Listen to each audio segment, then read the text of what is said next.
हर हर महादेव दोस्तों। ओम नमः शिवाय। आप सभी को सावन पूर्णिमा की हार्दिक शुभकामनाएं। आप सभी पर भगवान भोलेनाथ की कृपा सदा सर्वदा बनी रहे।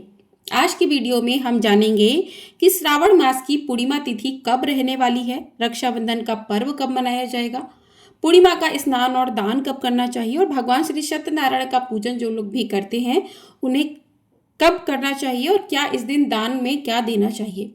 तो आप सभी लोग हमारे साथ वीडियो में जुड़े रहिएगा और वीडियो को पूरा जरूर देखिएगा, एंड तक वीडियो को बिल्कुल भी स्किप मत कीजिएगा। तो श्रावण मास की पूर्णिमा तिथि शिव भक्तों के लिए बहुत ही खास मानी जाती है, क्योंकि यह पवित्र सावन महीने का आखिरी दिन होता है। यही कारण है कि इस दिन हर शिव भक्त भोले को मनाने के लिए उनकी साधना आराधना करना बिल्कुल नहीं भूलता। अगर आप पूरे श्रावण मास में किसी कारण शिवलिंग पर जल ना चढ़ा पाए हों तो श्रावण पूर्णिमा के दिन शिवलिंग पर जल अर्पण करके आप पुण्य फल प्राप्त कर सकते हैं।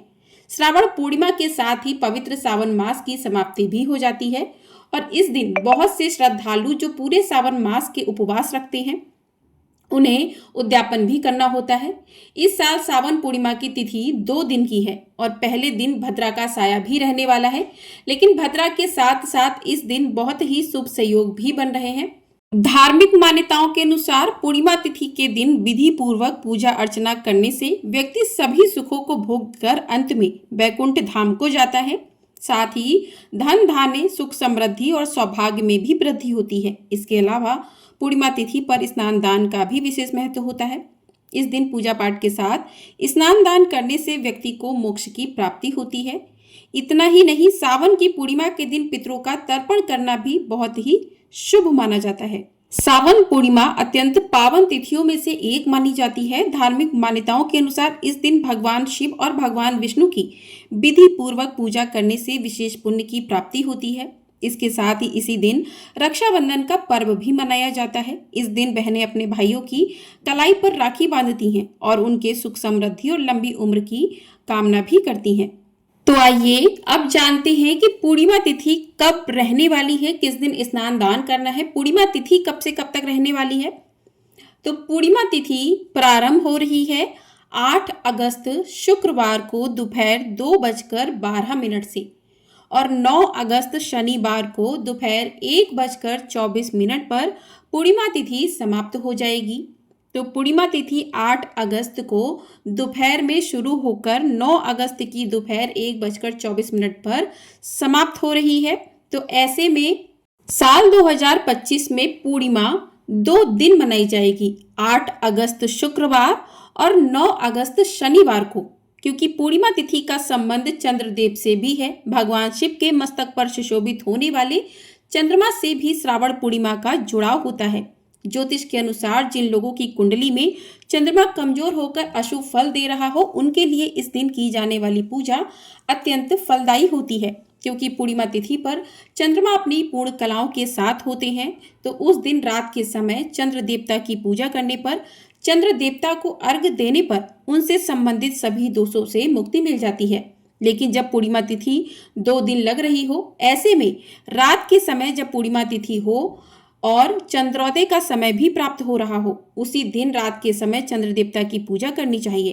तो इस बार पूर्णिमा का व्रत 8 अगस्त शुक्रवार को रहेगा और 9 अगस्त शनिवार को पूर्णिमा का स्नान दान किया जाएगा और उदया तिथि के अनुसार 9 अगस्त शनिवार को केवल एक ही दिन रक्षाबंधन का त्योहार भी रहेगा। हालांकि भगवान श्री सत्यनारायण की पूजा या कथा के लिए आपको दोनों ही दिन शुभ प्राप्त हो रहे हैं और इस बार 8 अगस्त शुक्रवार को भद्रा दोपहर 2:12 से लेकर मध्य रात्रि 1:52 तक रहेगी। लेकिन इस बार भद्रावास पाताल लोक में रहेगा और यह धरती पर बिल्कुल भी अशुभ नहीं रहेगी। अब जानते हैं शुभ मुहूर्त के बारे में, 8 अगस्त के शुभ मुहूर्त के बारे में। तो इस दिन सूर्योदय होगा सुबह 5:46 पर और सूर्यास्त होगा शाम 7:07 पर। ब्रह्म मुहूर्त रहेगा सुबह 4:28 से 5:16 तक। अभिजीत मुहूर्त रहेगा दोपहर 12:06 से 12:58 तक। आयुष्मान योग सुबह 4:09 तक रहेगा, बाद में सौभाग्य योग लग जाएगा। और 8 अगस्त को चंद्रोदय शाम 6:37 पर होगा। जो लोग भी आज उपवास रख रहे हैं उन्हें शाम को चंद्रोदय के समय चंद्रोदय के बाद से चंद्र देवता को अर्घ देकर व्रत खोल लेना चाहिए। यदि आसमान में बादल हो, बारिश हो रही हो, चंद्र देवता ना दिखाई दें तो भगवान शिव के मस्तक पर विराजमान अर्ध चंद्र का पूजन करके भी आप चंद्रमा को अर्घ दे सकते हैं और उसके बाद व्रत अपना खोल सकते हैं। अब बात करते हैं 9 अगस्त के शुभ मुहूर्त के बारे में। तो 9 अगस्त शनिवार को सूर्योदय सुबह 6:04 पर होगा, सूर्यास्त शाम 6:59 पर होगा। ब्रह्म मुहूर्त सुबह 4:22 से लेकर 5:04 तक रहेगा। तो इस दिन आप पूर्णिमा का स्नान दान कर सकते हैं। तो स्नान जो है ब्रह्म मुहूर्त में करना चाहिए, तो आप कर सकते हैं। उसके बाद अभिजीत मुहूर्त दोपहर 12 बजे से 12:53 तक रहेगा।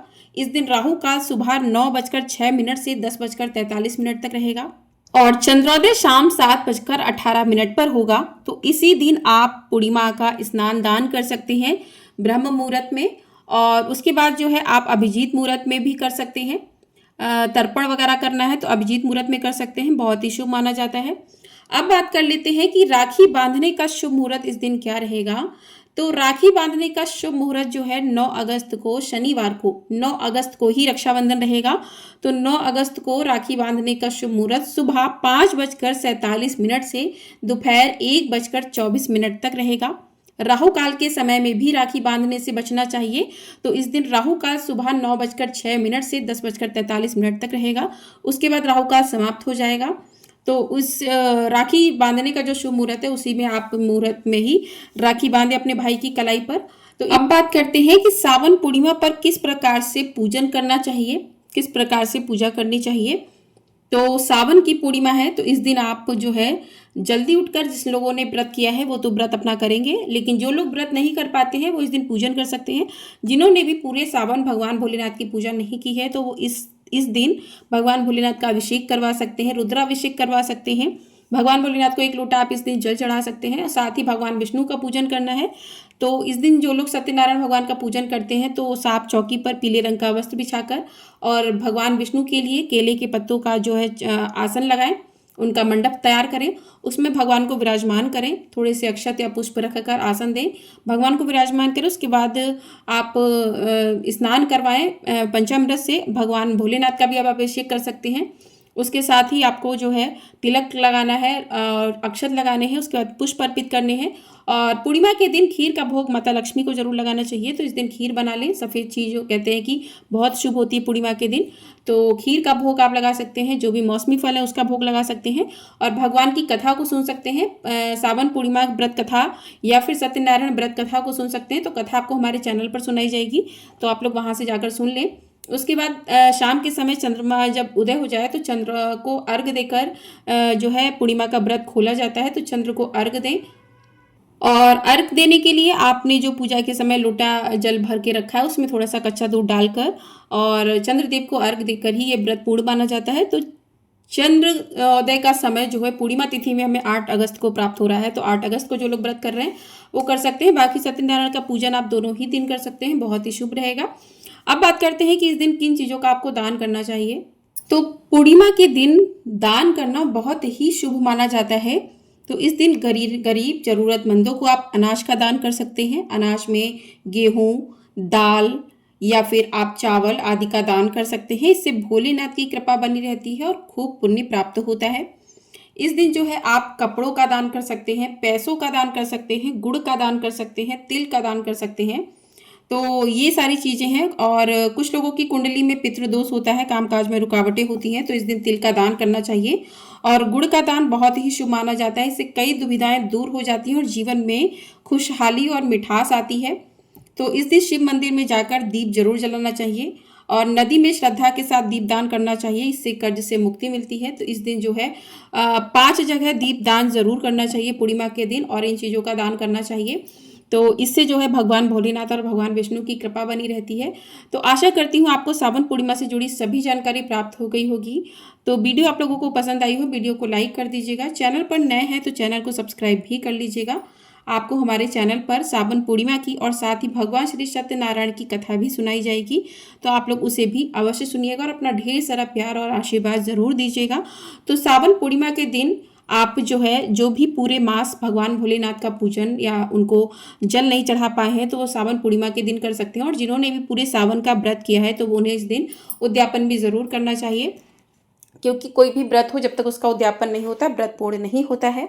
तो आपको वीडियो पसंद आई हो, वीडियो को लाइक कीजिएगा। कमेंट बॉक्स में हर हर महादेव भगवान विष्णु की जय भी अवश्य लिखिएगा। हर हर महादेव, ओम नमः शिवाय।